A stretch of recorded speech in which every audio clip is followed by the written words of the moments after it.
Hi hello ನಮಸ್ಕಾರ friends, welcome to Shweta's talent media. ಇದೇನಪ್ಪ ಹಳ್ಳಿಗೆ ಕರ್ಕೊಂಡು ಹೊರಟೋಗಿದ್ದಾಳೆ ಅಂತ ಯೋಚನೆ ಮಾಡ್ತಾ ಇದ್ದೀರಾ? ಎಸ್, ನಿಮ್ಮೆಲ್ಲರನ್ನೂ ಒಂದು ಶಾರ್ಟ್ ಟ್ರಿಪ್ ಕರ್ಕೊಂಡು ಹೋಗೋಣ ಅಂತ. ಇದು ಯಾವ ಹಳ್ಳಿ ಅಂತ ಮಾತ್ರ ಕೇಳಬೇಡಿ, ಆ್ಯಂಡ್ ಗೊತ್ತಿರೋರು ಕಮೆಂಟ್ ಕೂಡ ಮಾಡಬೇಡಿ. ಭಾರತದ ಆತ್ಮ ಹಳ್ಳಿಗಳೇ ಆಗಿದೆ. 60% ಜನಸಂಖ್ಯೆ ಈಗಲೂ ಹಳ್ಳಿಗಳಲ್ಲೇ ವಾಸ ಮಾಡ್ತಿದ್ದಾರೆ. ಬೆಳಗ್ಗೆ ಕೇಳೋವಂಥ ಕೋಳಿ ಕೂಗಿನಿಂದ ಎಚ್ಚರ ಆಗೋವಂಥ ಜನ ಡೈರಿಗೆ ಅವರೇ ಕರೆದಿರೋ ಹಾಲನ್ನ ಹಾಕಿ ಅದರಿಂದನೇ ನೊರೆ ಹಾಲಿನ ಕಾಫಿ ಕುಡಿಯೋದ್ರಲ್ಲಿರೋ ಮಜಾನೇ ಬೇರೆ. ಮಸೊಪ್ಪು, ಮೆಂತ್ಯ ಮುದ್ದೆ, ಬಸ್ಸಾರು, ಉಪ್ಸಾರು, ಹುಸ್ಲಿ ಇವುಗಳು ನಾವು ತಿನ್ನೋ ದೋಸೆ, ಇಡ್ಲಿ, ಪಿಜ್ಜಾ, ಬರ್ಗರ್ಗೆ ಹೋಲಿಕೆನೇ ಅಲ್ಲ ಬಿಡಿ. ತಾಜಾ ತರಕಾರಿಗಳು ಹಾಗೂ ತಾಜಾ ಹಣ್ಣನ್ನು ಅಲ್ಲೇ ಕಿತ್ತು ತಿನ್ನೋ ಅಂಥ ರುಚಿನೇ ಬೇರೆ. ಅದರಲ್ಲಿ ಕೆಲವು ಹಣ್ಣುಗಳ ಹೆಸರಂತೂ ನಮಗೆ ಹೇಳೋಕ್ಕೂ ಬರೋಲ್ಲ, ಅಷ್ಟು ಸೊಗಸಾಗಿರುತ್ತೆ. ಮರದ ಮೇಲೆ ಕಟ್ಟಿರೋ ಜೇನನ್ನು ಕಿತ್ತು ತಂದು ಹಿಂಡಿ ರಸ ತೆಗೆದು ತಿನ್ನೋ ಮಜಾನೇ ಬೇರೆ. ಯಾವ ಬ್ರ್ಯಾಂಡೆಡ್ ಹನಿನಲ್ಲೂ ಈ ಥರ ರುಚಿ ಸಿಕ್ಕಲ್ಲ ಬಿಡಿ. ಹಳ್ಳಿ ಎಂದ ತಕ್ಷಣ ನಮಗೆ ನೆನಪಾಗೋದು ಪ್ರಕೃತಿ, ತರಾವರಿ ಪಕ್ಷಿಗಳ ಕೂಗು, ಮತ್ತು ಒಂದು ಹಳ್ಳಿ ಅಂದಮೇಲೆ ಒಂದು ಅರಳಿಕಟ್ಟೆ ಸಾಮಾನ್ಯವಾಗಿರುತ್ತೆ. ಆ ಮರದ ಕೆಳಗಡೆ ಸಂಜೆ ಆಗ್ತಿದ್ದಂಗೆ ವಯಸ್ಸಾದವರೆಲ್ಲ ಕೂತ್ಕೊಂಡು ಹರಟೆ ಹೊಡೆಯೋ ದೃಶ್ಯ ಎಲ್ಲ ಹಳ್ಳಿಗಳಲ್ಲೂ ಕಾಮನ್ ಆಗಿರುತ್ತೆ.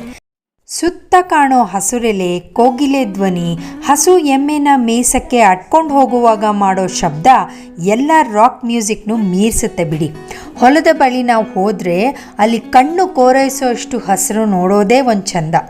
ಅಂದಹಾಗೆ ಈಗಿನ ಕಾಲದ ಜೀವನಕ್ಕೆ ಟ್ರೆಂಡ್ ಮಾಸ್ಕ್ ಹಾಕ್ಕೊಂಡೇ ಉಸಿರಾಡೋ ಪರಿಸ್ಥಿತಿಯಲ್ಲಿ ನಾವಿರ್ಬೇಕಾದ್ರೆ ತೋಟ, ಹೊಲ, ಗದ್ದೆಗಳು ಬರೀ ಸಿಗೋ ಸ್ವಚ್ಛ ಗಾಳಿಯಲ್ಲಿ ಉಸಿರಾಡೋದೇ ಎಷ್ಟು ಚಂದ ಅಲ್ವಾ? ಸ್ವಚ್ಛ ಗಾಳಿ ಬೆಲೆ ಗೊತ್ತಾಗಬೇಕು ಅಂದರೆ ಅದಕ್ಕೆ ಕೊರೋನಾನೇ ಬರಬೇಕಾಯ್ತು ನೋಡ್ರಪ್ಪ. ಪರಿಚಯ ಇದ್ರೂ ನಗಕ್ಕೆ ಚೌಕಾಸಿ ಮಾಡುವಂಥ ಸಿಟಿ ಜನ, ದಾರಿ ಉದ್ದಕ್ಕೂ ಕ್ಷೇಮ ವಿಚಾರಿಸೋ ಹಳ್ಳಿ ಜನ. ಒಂದ್ಸಲ ಒಬ್ಬ ಫ್ರೆಂಚ್ ಕಾದಂಬರಿಕಾರನಿಗೆ ಒಬ್ಬ ಕೇಳ್ತಾನೆ, ನಿಮ್ಮ ದಿಕ್ಕನ್ನೇ ಬದಲಾಯಿಸುವಂತಹ ಏನಾದರೂ ಘಟನೆ ನಿಮ್ಮ ಜೀವನದಲ್ಲಿ ನಡೆದಿದ್ರೆ ಅದೇನು ಅಂತ ಹೇಳಿ ಅಂತ. ಆಗ ಅವನು ಹೇಳ್ತಾನೆ, 25 ವರ್ಷದ ಹಿಂದೆ ಕೋಲ್ಕತ್ತಾದ ಒಂದು ಸಣ್ಣ ಹಳ್ಳಿನಲ್ಲಿ ನಡ್ಕೊಂಡು ಹೋಗ್ತಾ ಇದ್ದೆ. ನನ್ನ ಎದುರಿಗೆ ಹಸಿದು ಬಳಲಿದ್ದವಳಂತೆ ಕಾಣ್ತಾ ಇದ್ದ ಒಬ್ಬಳು ಬಾಲ್ಕಿ ಬರ್ತಾಳೆ.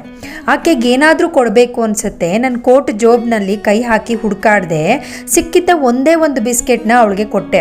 ಅದನ್ನು ತೆಗೆದುಕೊಂಡು ಆಕೆ ಸ್ವಲ್ಪ ದೂರ ಹೋಗ್ತಾಳೆ. ಆಕೆಗೆ ಎದುರಿಗೆ ಒಂದು ಬಡ್ಕಲ್ ನಾಯಿ ಬರುತ್ತೆ.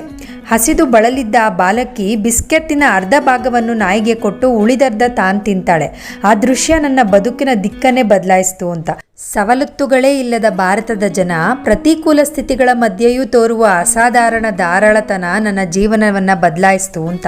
ಅಂದರೆ ಹಳ್ಳಿ ಜನರು ಅಷ್ಟೊಂದು ಮುಗ್ಧರು ಮತ್ತು ಧಾರಾಳ ಮನಸ್ಸಿನವರು ಅಂತ ಅವನು ಹೇಳ್ತಾನೆ. ಬೇಕಂದಾಗ ಬೆಳೆದಿರೋ ತರಕಾರಿನ ಕಿತ್ತು ತಂದು ಮಾಡೋ ಅಡುಗೆ ರುಚಿನೇ ಬೇರೆ. ಹಳ್ಳಿನೇ ಶ್ರೇಷ್ಠ ಅಥವಾ ಸಿಟಿನೇ ಶ್ರೇಷ್ಠ ಅನ್ನೋ ವಾದಕ್ಕಂತೂ ನಾನಿಲ್ಲಪ್ಪ. ಲಾಕ್ಡೌನ್ನಿಂದ ಮನೆಯಲ್ಲೇ ಕೂತು ಬೇಸತ್ತು ಹೋಗಿದ್ದ ಮಂದಿಗೆ ಒಂದಷ್ಟು ಸಣ್ಣ ರಿಫ್ರೆಶ್ಮೆಂಟ್ ಜರ್ನಿ ಅಷ್ಟೇ. ವಿಡಿಯೋ ಹೇಗಿತ್ತು? ನಿಮ್ಗೆ ಇಷ್ಟ ಆಯ್ತಾ? ಇಷ್ಟ ಆಗಿದ್ದರೆ ಲೈಕ್ ಮತ್ತು ಶೇರ್ ಮಾಡೋದನ್ನ ಮರಿಬೇಡಿ. ಹಾಗೆ ನನ್ನ ಚಾನೆಲ್ ಕೂಡ ಸಬ್ಸ್ಕ್ರೈಬ್ ಮಾಡಿ. Thank you.